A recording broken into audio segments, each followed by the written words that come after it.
Face à l'épidémie du nouveau coronavirus, la Chine n'a jamais négligé d'assurer sa responsabilité et son devoir internationaux en menant cette bataille très sérieuse dans le cadre de l'édification d'une communauté de destin commun pour toute l'humanité.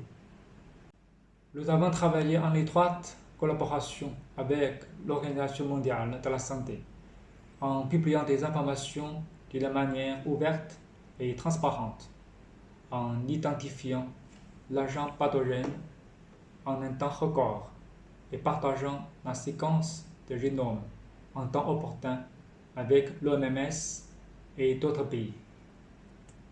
Lors de la rencontre à Beijing le 29 janvier, le président chinois Xi Jinping a assuré au directeur général de l'OMS, Tedros, que l'OMS est la bienvenue pour participer au contrôle de l'épidémie, en ajoutant que des experts de l'OMS s'étaient rendus à Wuhan, où l'épicentre se trouve.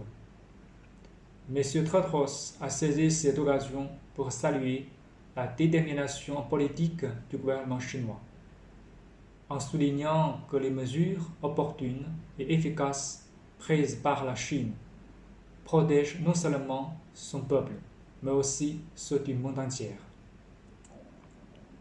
J'aimerais souligner que même si l'OMS a déclaré que l'épidémie de pneumonie causée par le nouveau type de coronavirus constitue une urgence de santé publique de portée internationale, cela ne signifie pas que des restrictions de voyage et de commerce avec la Chine sont recommandées par l'OMS.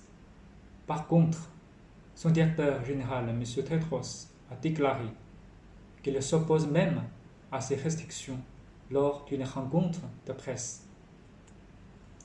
Nous comprenons et respectons que des pays concernés prenaient des mesures sanitaires de prévention et de contrôle dans les aéroports conformément aux recommandations professionnelles de l'OMS.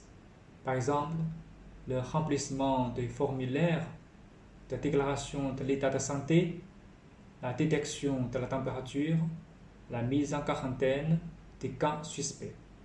Mais nous nous opposons fermement aux dispositions extrêmes du contrôle d'admission de l'entrée, telles que la suspension de délivrance de visa, l'interdiction d'entrée des frontières aux Chinois.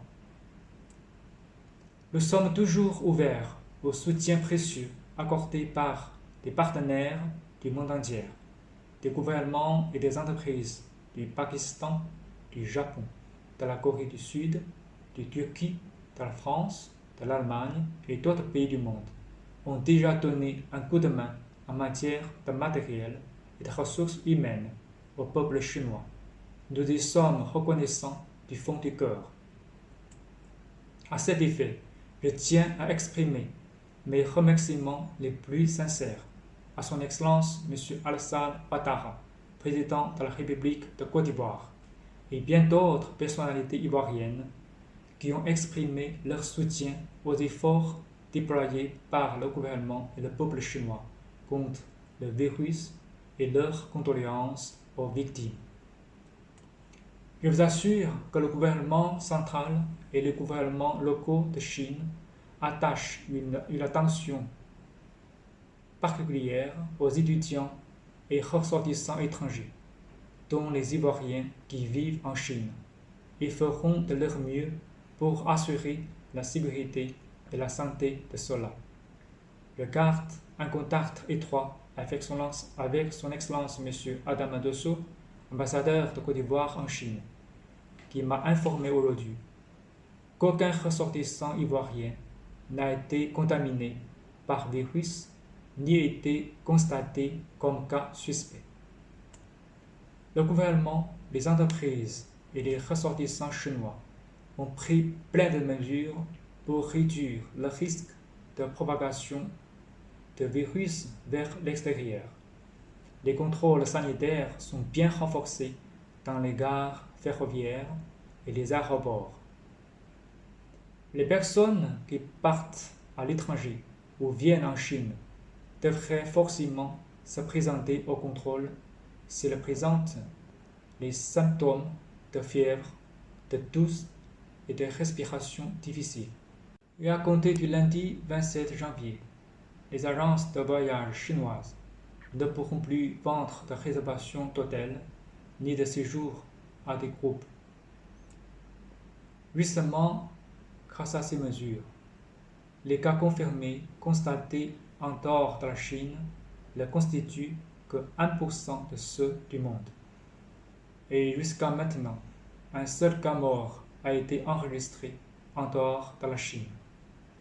Pour joindre à ces efforts, l'ambassade de Chine en Côte d'Ivoire travaille en étroite collaboration avec la Chambre de commerce des entreprises chinoises et les associations des ressortissants chinois en Côte d'Ivoire, en lançant des recommandations aux ressortissants chinois de reporter leur retour en Côte d'Ivoire, sauf en cas d'urgence, et de se mettre en quarantaine après leur arrivée.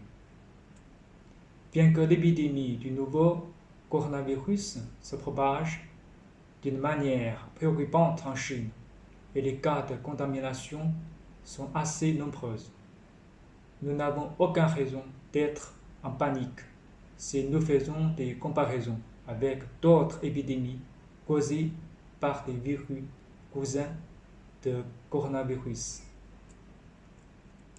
Selon des sources des Centres de contrôle et de prévention des maladies des États-Unis, depuis l'éclatement de la grippe de type B aux États-Unis au deuxième semestre de l'année dernière, plus de 13 millions de personnes ont été contaminées et plus de 6 600 cas de morts ont été signalés.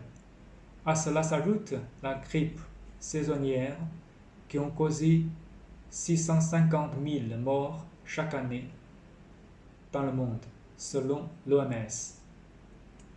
Nous appelons ainsi les amis journalistes d'en faire des reportages d'une manière objective et rationnelle. Le compte de Facebook de l'ambassade de Chine en Côte d'Ivoire renouvelle de temps utile des informations concernant l'épidémie et les amis ivoiriens seront bienvenus d'en consulter. Je vous remercie.